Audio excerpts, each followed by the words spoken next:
How's it going, everybody? I am DeanoGTO, and today we're looking at the P43 Bis in water tanks. This is the tier 6 Italian medium tank, and if I'm honest with you, initially when I drove this thing, I really didn't like it very much because I thought it was kind of slow and I thought it just kind of felt kind of awkward.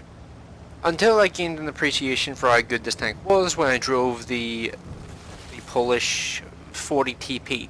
As soon as I drove this thing, after driving that, I was like, oh my god, this machine's so good. Like, it was such a change of pace because I actually had some mobility and I was like, oh my god, this thing's great. I love this thing.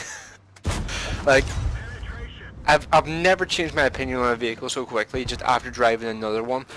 And this one here, it was just an instantaneous change. And also, I think I broke this guy's engine or broke its tracks. No, I broke its tracks. And, well, it's dead exhaust here at this point. And heavy tank number 6 managed to get a big shot into me there, taking off about a third of my health. Like, this is one thing that's always been kind of a problem with the well, not the Italians, but medium tanks at tier 6 just in general, is they are very squishy. Like, the heavy tanks are not much better when it comes to survivability, but they do usually have a lot more armor, which means that they're able to potentially tank shots that medium tanks just can't. That was a pretty unlucky shot there. I think it clipped the dirt at a really unfortunate time there when I could have mid-scale one shot earlier. And yeah, see what I mean? That was really unlucky, but still, that's my point when it comes to the heavy tanks at tier 6. They don't have that much health, but because they have a bit of armor, it means that they can survive a lot longer than the mediums can, because the mediums are usually just like paper thin, really lightly armored tanks. Although, saying that, the armor on this thing is not bad. It has like 70mm of upper front plate armor, and just in general, everywhere is decently armored. It's not going to get penetrated by HE particularly often from my experience when I'm driving it. Or when I was driving it, I should say, because I'm now on the P43 Tour. I actually played this about a week ago, and never really had a chance to actually sit down and record the actual gameplay for it. Now, you're going to see here in a second, one of the problems with this vehicle when it comes to just the general gun handling. The accuracy is really not good, and this is going to be exemplified even further later on in this game. So I really want to get rid of this 25 TP because after playing it, I understand it's a very dangerous vehicle and it's good to have those things removed from the battle as soon as possible. At this point I see the Skoda T40 is kind of sitting tracked up on top of that hill. Stick a shot into there doing 270 damage. By the way, the 240 Alpha doesn't feel that special on the, what's it called? On the 40 TP. But because this tank is quick, that 240 Alpha damage feels awesome, and yes, there's yet again another example of this thing's kind of crappy accuracy. And when I say kind of crappy, I mean pretty crappy. It's pretty ridiculous, and then you do shit like that, and you're like, oh, yeah, that's RNG. There's no way in hell, like, that would have hit consistently. There's just no way in hell. And then that Matilda BP starts firing a couple shots over towards me there, but the second shot thankfully doesn't hit me. So that means that I get to keep about 140 health, which puts me just outside of one-shot range from most of the remaining enemy tanks, although the Stug using the 105mm and the IKV-103 using the heat rounds could potentially one-shot kill me still at this point in time. So this Matilda, I think, got distracted at this point because he's kind of like looking off to the side, and I'm not entirely sure what he was looking exactly, but that was a nice kill to have him removed from the game. And at this point I'm on 7 kills, in case you missed that. Yeah, at this point in this game, I actually hadn't realized how much I'd done, because it is a tier 6 game with a lot of tier 5s, so there really isn't that much health to go around. And I was honestly looking at this going, okay, so this has been an okay game so far. And it wasn't until like a couple minutes later that I was thinking like, oh wait, I've done over triple my health and damage. Oh, I didn't think of that.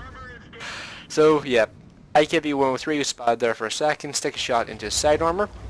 Now, at this point, we have 5 tanks remaining on each side, and they have 2 artilleries at tier 6, we have 1 artillery at tier 6, and then there's me in an actual normal tank. So we have 4 tanks remaining, whereas they have 3 tanks remaining. So this is all going to come down to how well those guys actually play together at the end, because if they play together well, and they're able to just spot for their artillery, then they 100% are still within a shout of winning this game pretty easily. So, especially by the way, considering how little health I have, I'm only on 140 health, so it would be very easy for an M44 or an MX-13F3 to one-shot kill me at this point.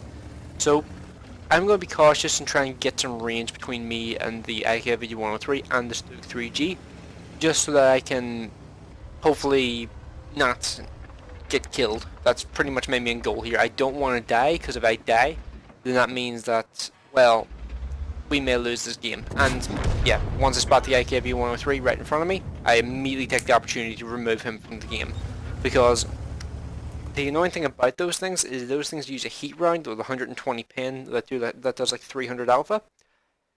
There's like a 50% chance roughly of him one-shotting a Stug. Because I think, let's see, it's 25%. So yeah, he can like, I think high roll up to potentially like 80 or 90. Something like that. That's like 75 or 80 damage over like the normal, like standard damage. Either way, he can remove a lot of health off the Stug 4 or the 25 TP. So in my opinion, he was like one of the most crucial tanks that had to die. And I deliberately kept backing up there for quite a while, because I was just like, I don't want artillery to potentially blind shot me. The artilleries could potentially still be in like A1 somewhere, although I do think that's unlikely. And 13F3 kind of backs up out into the open there, and I stick shot into him there, and Stug 4 just immediately nails him after I hit him, which is nice. And you're going to just see what I was talking about there a minute ago whenever it comes to the accuracy in this machine here when it comes to the Stug 3G. This guy was like matrixing all my shots. It was ridiculous. I was getting really annoyed with it near the end, because I'm just like, I'm on 8 kills, come on, there's 2 tanks remaining, I could potentially get like a, can't remember what the pool's medal, that's it. And M44 rolls around the corner, hits the Stug 4, I fire a shot off to nail him just before he gets a shot off towards the Stug 4. And the Stug 3G, look at, like, just look at this here for trolling on the gun's behalf. I mean, what the hell? The gun is just, it's just like, no, you will not get this kill, until it's just like, ah, screw it. The gun trolled me so hard in this game, because I was just like, I could get a Pool's medal in a tier 6, this would be awesome. And the gun just kept denying me the kill. Like, it was just like, it just kept saying nope, nope, nope. Every single time I fired every time I fired the gun, specifically at that Stug. I don't know why, but that one guy just seemed to be able to avoid all the shots I was firing towards him. But yeah, this game was worth an ace tanker. I got the Pool's medal, top gun, high caliber, as you'd imagine, with 1456 base XP, 10 kills, 3100 damage. And I think if you were to work out the actual like proportions of damage done in that game, I think it works out as I did like 40 to 45% of the damage that was done by my team in that game. So add them all up together and just take my damage. I think it was like 40 to 45% of the overall damage done by my team in that game. Also, that Stug 3G did pretty damn well as well. And you can see there that the hit ratio was not great. I fired 29 shots and, well, 21 of them hit and 18 penned. So the penetration ratio wasn't bad for that game, but the actual shots fired, I fired a lot of shots that didn't really meet their target. But yeah, for the most part, this game went well, and I actually really did enjoy this machine for the most part. After playing the 40 TP, it really gave me an appreciation for what this vehicle is.